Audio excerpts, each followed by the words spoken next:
Hello friends, आप सभी का आपके अपने YouTube चैनल कालचक्र इतिहास की यात्रा में मैं विक्रम सिंह स्वागत करता हूं। आज का जो हमारा टॉपिक है वो है वर्धन वंश या हर्षवर्धन, या यूं कहें कि गुप्तोत्तर काल, गुप्तों के बाद का काल। तो दोस्तों, हम देखते हैं कि जो गुप्तों का शासन था वो एक केंद्रीय राज व्यवस्था थी और उसके बाद में वापस जो है विकेंद्रीकरण का युग है वो देखने को मिलता है। गुप्तों के जो राज्यावशेष थे उन पर हमें बहुत सारे जो छोटे मोटे राज्य हैं वो देखने को मिलते हैं गुप्त साम्राज्य के पतन के बाद में। तो उनमें जो जो मुख्य राजवंश थे उनकी एक बार चर्चा करते हैं। तो जो वल्लभी वाला इलाका है, जो कि गुजरात वाला इलाका है, वहां पर मैत्रकों का शासन था। वहां के जो शासक जो थे उनका वंश था वो मैत्रक वंश था। उनकी राजधानी वल्लभी था और उनका जो इलाका था वो वर्तमान के गुजरात और उसके आसपास वाले इलाके थे। दूसरा जो वंश था वो था मौखरी वंश। इनकी राजधानी कन्नौज हुआ करती थी और ये जो थे वो हर्षवर्धन के संबंधी थे, या यूं कहें कि हर्षवर्धन की जो बहन थी, सम्राट हर्षवर्धन की जो बहन थी राज्यश्री, उसकी जो शादी है वो मौखरी वंश के ग्रहवर्मन के साथ में हुई थी। एक जो वंश था वो परवर्ती गुप्तों का था। उनका शासन मगध वाले इलाके में ही हुआ करता था। एक वंश जो था वो पुष्यभूति वंश था और सम्राट हर्षवर्धन इसी वंश के शासक थे, जो कि बाद में उत्तर भारत के एक बड़े हिस्से पर साम्राज्य स्थापित करते हैं। एक जो शासन था या राजवंश था वो था गौड़। उनका शासन बंगाल पर हुआ करता था। ये जो गौड़ थे ये मौखरियों के विरोधी थे और साथ साथ में पुष्यभूति वंश के भी विरोधी थे। परवर्ती गुप्त हैं वो भी मौखरी के विरोधी थे। इस तरीके से मौखरियों के विरोधी होने के कारण, चूंकि उनसे पुष्यभूति वंश का संबंध था, मैंने जैसे कि पहले बताया कि सम्राट हर्षवर्धन की बहन राज्यश्री का विवाह मौखरी वंश के शासक ग्रहवर्मन के साथ में हुआ था। तो मौखरी वंश के विरोधी होने के कारण परवर्ती गुप्त और जो गौड़ हैं उनकी शत्रुता पुष्यभूतियों या सम्राट हर्षवर्धन के साथ में भी होती है।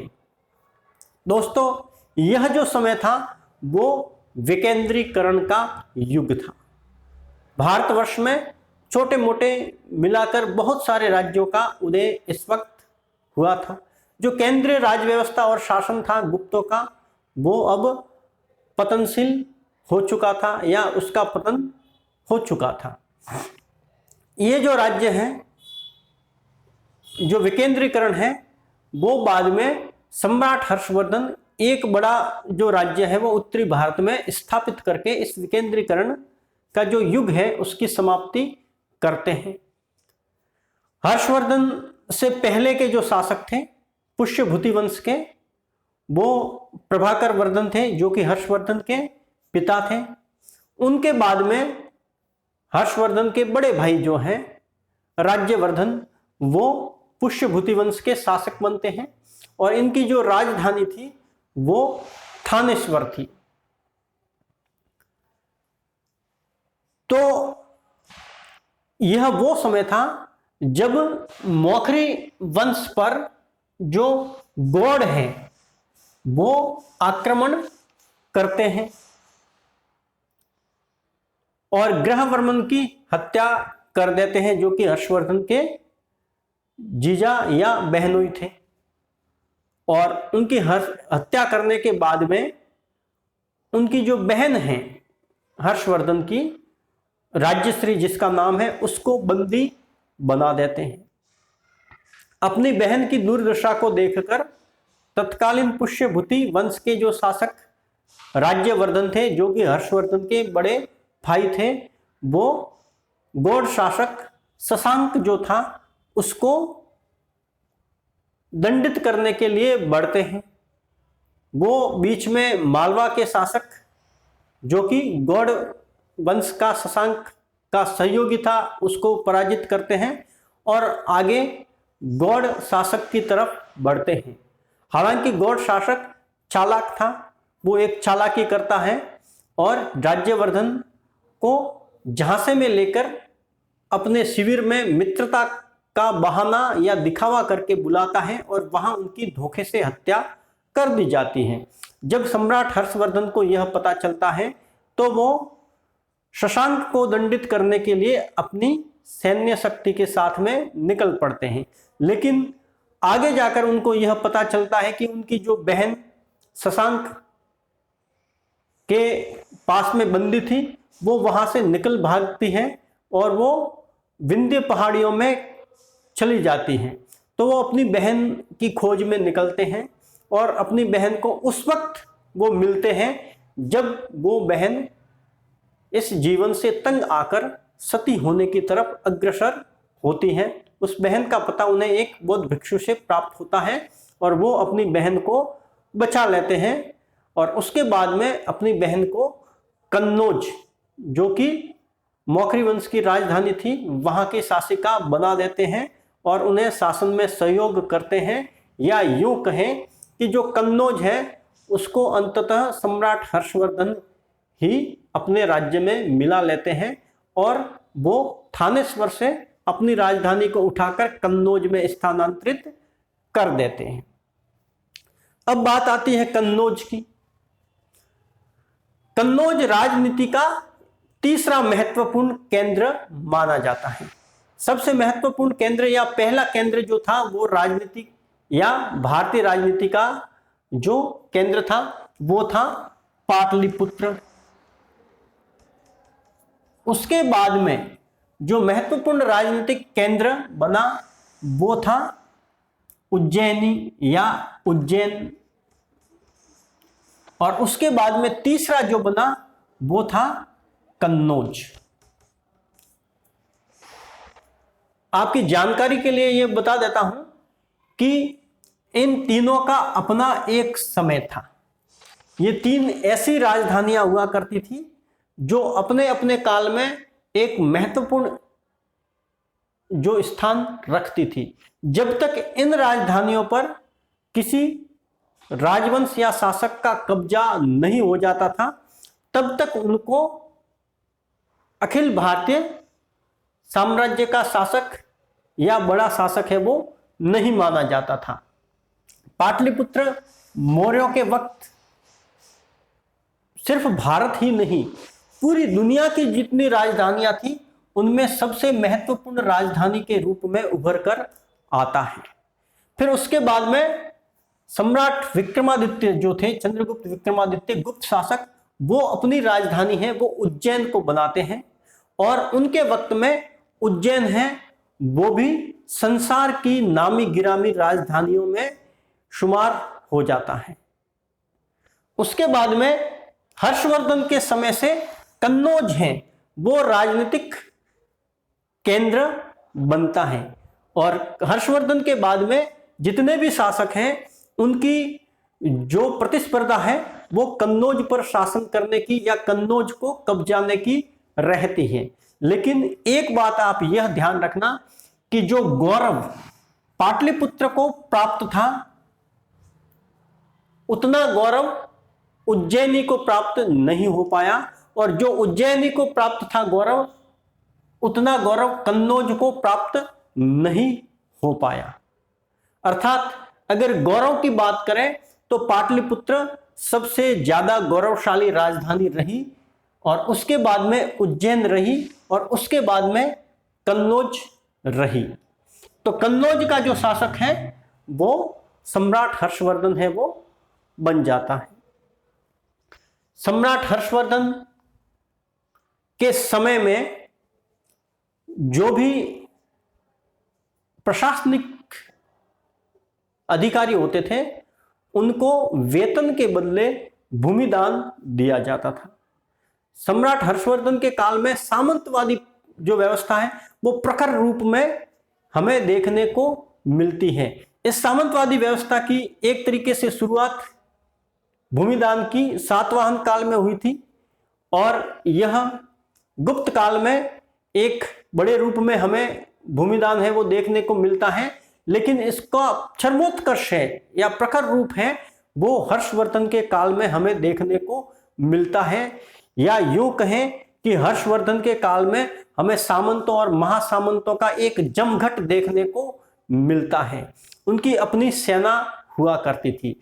सम्राट हर्षवर्धन की जो केंद्रीय सेना थी वो तो बहुत कम हुआ करती थी और जो सम्राट हर्षवर्धन है वो सैनिक दृष्टि से अपने सामंतों की सेना पर ही ज्यादातर निर्भर रहते थे। जब भी युद्ध की स्थिति होती थी तो उनकी जो सेना होती थी उनमें सामंतों की सेना का ही हमें बाहुल्य देखने को मिलता था। ये जो सामंत होते थे ये अपने अपने क्षेत्रों में स्वतंत्र होते थे, लेकिन जब भी दरबार लगता था तो राज दरबार में आकर अपनी अधीनता का प्रदर्शन करते थे।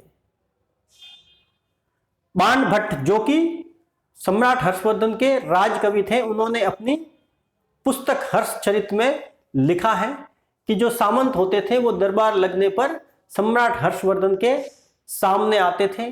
कोई अपने गले की माला उतारकर उनके चरणों में रखता था, कोई पंखा झूलने लगता था और कोई तलवार को गले में बांधकर अपने जीवन की भीख मांगता था। ये सब सम्राट के प्रति अधीनता प्रदर्शन करने के विभिन्न तरीके थे। हालांकि वो अपने अपने क्षेत्रों में स्वतंत्र शासक की तरह ही व्यवहार करते थे। उनके पास में प्रशासकीय अधिकार भी होते थे, साथ साथ में चोरों को दंडित करने के, राजस्व प्राप्त करने के और न्याय और कानून व्यवस्था बनाए रखने के अधिकार सामंतों के पास में होते थे। वो राज्य के भीतर राज्य के स्वामी होते थे। तो यह भूमिदान की जो व्यवस्था है उसने सामंतवाद को प्रखर रूप से उभारा और यह हर्षवर्धन के काल की एक बड़ी विशेषता मानी जाती है। हालांकि हर्षवर्धन एक ऐसे शासक थे जो जनता से सीधे जुड़े। वो राजकीय दौरे किया करते थे अपने साम्राज्य के विभिन्न क्षेत्रों में। जब भी वो किसी क्षेत्र की तरफ जाते थे तो पूरा जो राजकीय जमावड़ा होता था, उनके साथ में चलने वाले सेवक, नर्तक और एक सैनिक टुकड़ी चलती थी और जहां भी उनका पड़ाव होता था वहां एक अस्थायी रूप से आवास स्थल की जो है रचना कर दी जाती थी। आसपास के गांव के जो लोग होते थे वो उपहार देने के लिए आते थे। वहां के लोगों की न्याय जो है वो उनको प्रदान किया जाता था। जो भी सामंत, महासामंत या अधीनस्थ शासक होते थे वो भी वहां उनसे आकर भेंट कर सकते थे, या किसी भी राज्य के राजदूत हैं वो भी वहां उनके पास में आकर भेंट कर सकते थे।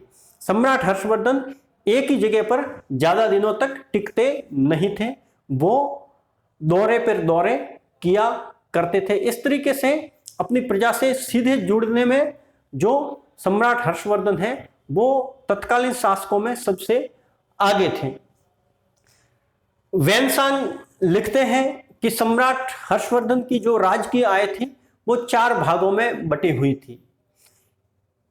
एक जो भाग होता था वो राजा के लिए रखा जाता था, दूसरा विद्वानों के लिए रखा जाता था, तीसरा शासकीय अधिकारी और अमलों के लिए रखा जाता था और चौथा होता था वो धार्मिक कार्यों के लिए रखा जाता था।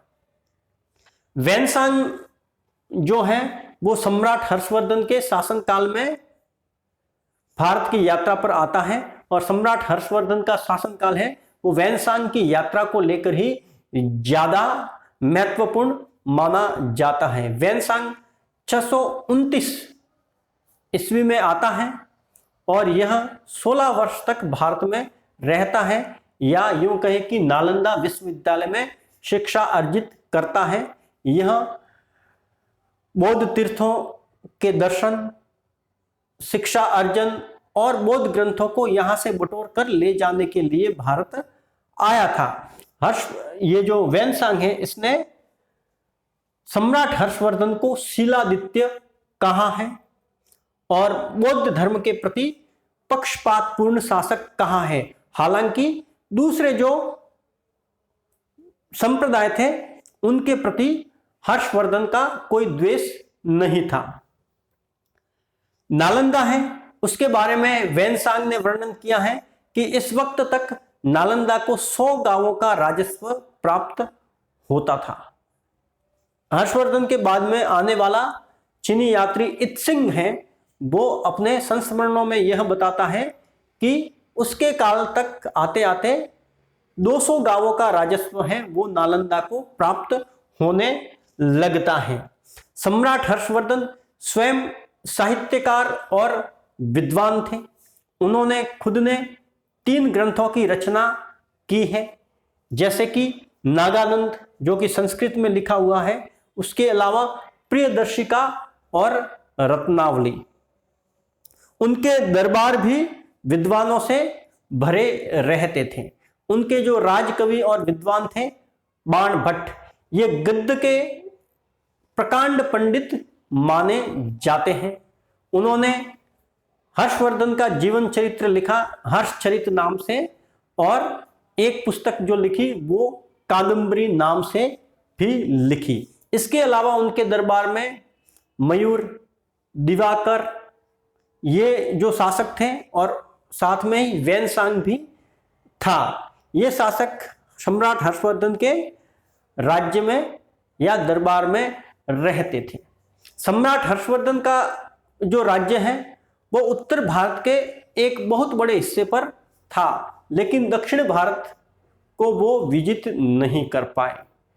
दक्षिण भारत को जीतने की जो उनकी उत्कंठा थी, उसी को लेकर चालुक्य नरेश पुलकेशिन द्वितीय से उनका नर्मदा तट पर युद्ध होता है और उस युद्ध में जो सम्राट हर्षवर्धन है उनको हार का मुंह है वो देखना पड़ता है।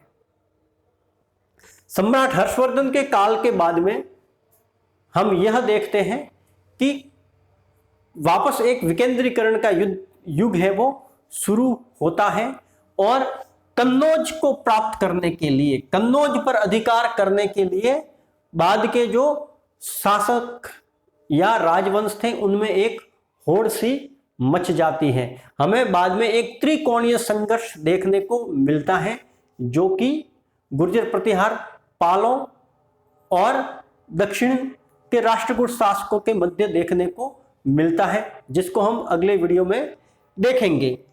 तो यह हर्षवर्धन का जो काल है वो हालांकि छोटा सा काल है, लेकिन ऐतिहासिक दृष्टि से यह महत्वपूर्ण काल माना जाता है। सम्राट हर्षवर्धन का जो जीवन काल था वो यह था कि 590 में उनका जन्म होता है, 606 में अर्थात 16 वर्ष की उम्र में वो शासक बनते हैं और 647 में उनकी मृत्यु हो जाती है। इसको राउंड फिगर में 650 इतिहास में माना जाता है कि जो 650 ईस्वी है जब सम्राट हर्षवर्धन की मृत्यु हो जाती है, उसके साथ में ही प्राचीन भारत का जो है वो अंत होता है, या प्राचीन भारत का जो इतिहास है वो हमारे पाठ्यक्रमों में 650 ईस्वी तक ही माना गया है। उसके बाद का जो काल है उसको पूर्व मध्य काल के रूप में पढ़ा जाता है, जो कि 1200 तक रहता है। 650 से 1200 तक का जो काल है उसको पूर्व मध्य काल के रूप में पढ़ा जाता है, और फिर 1200 से लेकर 1757 अर्थात प्लासी के युद्ध तक का जो काल है उसको मध्य काल माना जाता है, और उसके बाद का जो काल है उसको आधुनिक काल है वो माना जाता है। इस तरीके से कालों का विभाजन है, और यह विभाजन है उसके पीछे भी बहुत सारे राजनीतिक, धार्मिक, सांस्कृतिक और सामाजिक कारण होते हैं, जिस पर फिर कभी चर्चा है वो करेंगे। तो सम्राट हर्षवर्धन का जो काल था वो सामंतवाद के लिए चरम स्थिति वाला काल माना जाता है। आज का जो आपका टॉपिक है वो यही समाप्त होता है। आपको हमारा वीडियो पसंद आया हो तो इसको सब्सक्राइब, लाइक और शेयर जरूर करें। धन्यवाद।